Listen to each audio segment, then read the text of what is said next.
compared sa dalawang uri ng insects na ating makikita sa palay na palagi siya nandito, rain or shine, ay nandyan sila sa mga paligid-ligid. Ang pest na ito na aking i-compared sa bawat isa ay kanilang katangian. Ito yung pest rice bugs at saka black rice bugs. Ano ang kaibahan sa dalawang uri ng pest na ito? At nandyan na sila at mahirap silang sugpuin, lalo na kung juvenile o nymph pa lang sila ang isang rice bugs. Ang rice bugs, adult and nymph, sa umaga at saka hapon.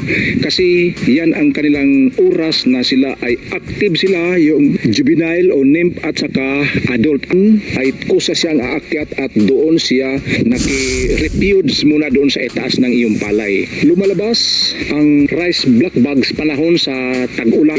Isa siyang uri ng nocturnal insects. Lumalabas siya, ito yung tinatawag na triangle figure. Kung wala yung isa, dalawa lang natira, lalabas din sila pero hindi talaga 100% na lumalabas. Pero kung present yung tatlo, yung buwan, tubig at saka rice black bugs, kung magkasama silang lahat na yan ay 100% nalalabas sila at madaling mapuksa kung lumalabas na, kasi nandoon na sila sa itaas ng palay, ayaw nilang bumaba dahil mayroong tubig, natatakot